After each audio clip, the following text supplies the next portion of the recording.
Hi, this is Brad with Nerd Initiative, and I'm here with Brian Goodman. So I just have a few questions about FLAG and FlagCon. So first of all, what is FLAG? Yeah, so FLAG is Finger Lakes Area Gaming Convention. So the idea is, Ithaca is too small just to have like an Ithaca convention. So we're pulling from anywhere around the Finger Lakes and actually beyond now. It's from Pennsylvania, from New Jersey, wherever. So that's the idea, is to pull people together from the area and game all weekend. Okay, well, you answered my second question because, how did FlagCon start? So who started it? Like, where did?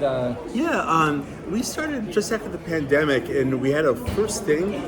Little history used to be called Game Gorge, and it was a one-day game day at a game store at Great Escape Adventures here in Ithaca. They could only help 32 people, so it was me calling 32 people in my game Rolodex so they can play board games. And then my buddy Zach said we should get this going to a real con. And my other buddy Chris, I've been talking with a long time about trying to start a con for games because we were all driving to them and we don't have anything around here. And I've been going to a con in Massachusetts called Total Con, and I noticed there they had a community of folks that went to many New England cons. So they would go to Carnage, Con, Total Con. It was like the same crew, a lot of them, kind of having a con culture, and I felt we didn't totally have that here in the area. So the idea is, I hope a lot of people come to this, but then go to QsCon and CouncilCon and Schenectady and Running Gag and things like that. So to kind of get a con culture throughout the year that people can go to. And that sounds awesome. Yeah. Just getting everybody together, that's a great thing. That's a positive thing. So I have to ask, so tell us about FLAMB. Yeah, FLAMB. So we did a... Am I saying that properly? FLAMB? No, the way to say this, FLAMB! So FLAMB. So okay. yeah, FLAMB. We had an idea for an all-con game, and just as something to kind of bring some energy, because sometimes you can come in and just sit down and play a board game, and almost if you're walking around, it feels like a classroom. Everyone's kind of like this. So it felt like some all-con game would be good. So we just solicited from our game design group, because we also in Ithaca. We host a couple weekly game things, and we got that idea from QsCon, who hosts game meetups, and they host game design guilds. And so we were hosting game meetups. We had a monthly game design meetup, and within that, the idea came, let's solicit some pitches. And we had just a couple pitches, but this one just really took off. And I cannot tell you how impressive these two folks are from Mad Habit Games. They ran with the idea. So I'll just hold this up real quick. So FLAM is a square. You get a mech every day you come to the con. It has symbols around the edges. Yeah, you have a real thing. And then you rock, paper, scissors like this. So That's an empty one. Yeah. I didn't fill that one in. Sorry, folks. Right. So FLAM. What is FLAMB? FLAM stand for? Finger Lakes Area Mech Battlers, because the theme is that the designers came up with are mechs. And so basically, get that little closer view so you can see.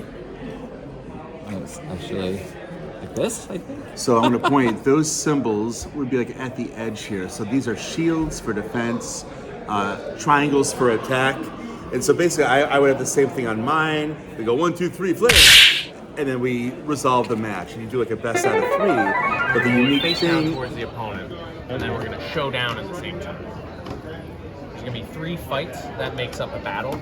It's win, lose, or draw. Whoever does more damage in the fight wins that fight. The battles can end in a draw. If there's one win on both sides and then a draw, then it's just a wash. Okay. So pick a side, face down. 1, 2, 3, fight. Okay, so we'll do the attacks in the order that they're written on the card. These are kind of rules guides here. So first we do reflect. Nobody's got any reflects. So next we'll do pierce. I have a piercing attack that's going to pierce through this shield without removing it and do double damage because it's going through the matching color. If you didn't have this blue shield, it'd just do 1 damage, but it does double since you have the matching color.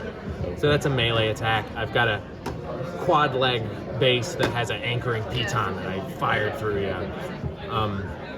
So that's 2 damage to you, and then these 2 energy attacks get through unblocked because you don't have any blue shields. And you hit me for 3, because I don't have any defenses for these. You got the small arms fire, the energy attack, and the melee attack. So it's 4 on my side, 3. I did 4 to you, you did 3 to me. So I won that one. Okay. So I can't use this side in the next fight, so you can kind of see which 3 I have to pick from, and you can select whichever you want for the second fight. 1, 2, 3, fight. Okay, so I tried to go all blocks, but you've got masked melee attack. You're just messing me up with the drill and driving into me with your car skateboard. So I blocked one of them, but I still take 2 damage. So you won that one. So now you have to select a different side from this one next fight because you won. But I can go back to picking whichever one I want. 1, 2, 3, fight. Ah, you got me. I was hoping you'd use this side and I could pierce it with the yellows, but you did more damage, so my piercing, they only do 1 because there's no yellow shield. So you did 3, I did 2. So you took the fight. Well played. 3. But the unique thing is, and this is kind of what we were looking for, actually, I'm remembering now, is that you go around and you participate in FlagCon events, and each event gives you kind of like a certificate. You go to the FLAMB booth, which is inside, and you trade this for a sticker, and you stick your sticker on here and upgrade your mech. So it was such a clever idea and a way to get all the guests engaged all around the con. So we hope it happens every year. So now that we've just covered what FLAMB is, how many have you won so far today? How many FLAMs? Yes. Oh my gosh. I feel like that's a good idea. I'm not going to be cheesy. I have not played today, but How about this weekend then? yeah, probably five FLAMs. But I will say I should be having it here. I should be like demonstrating it for people. Because we kind of had this idea like I'm doing check-in. There's a lot of stuff going on. And I've been sending people in there to FLAM up. So I should be doing a little more out here for sure. All right. So what brought you into board games and what is your favorite board game? Yeah, probably my first love is Scythe. So I'm late to the hobby. That came out in 2016. And I have a 16-year-old right now, but when my 16-year-old was 8, we started getting into board games. We always had a few games around, but he's a bright kid, and I felt it's time to go big.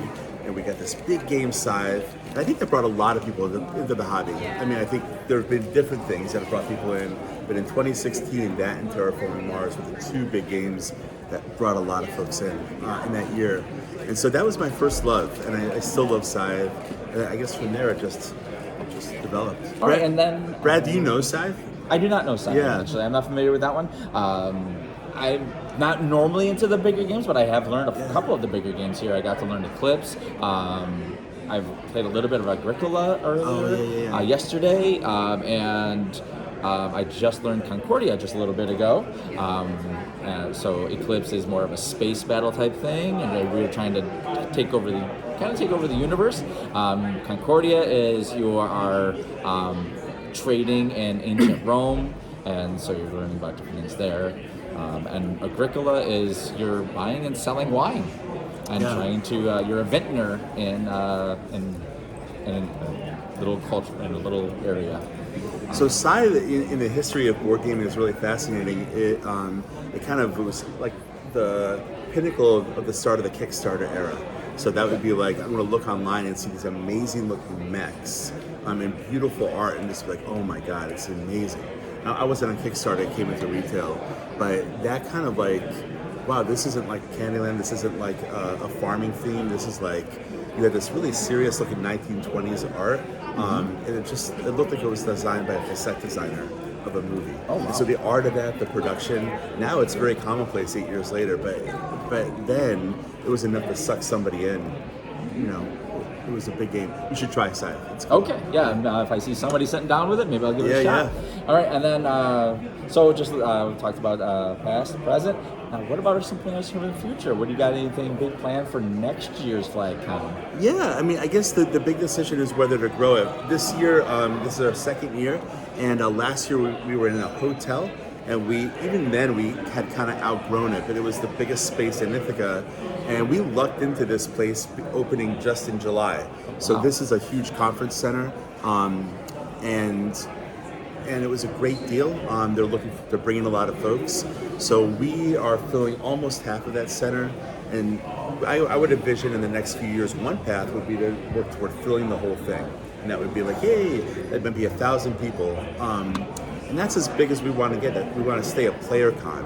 And so what I've learned from going to cons, there's like vendor cons, and there's lots of like huge outrageous experience cons. And then we go player cons where folks are coming to just sit down and play games. Yeah. And so we always want to be that. So coming back, we'd love to grow bigger next year, and we'll see how well we did. We may stay the same size. So it's all in the air, but we'll always be a player con. All right. Sure.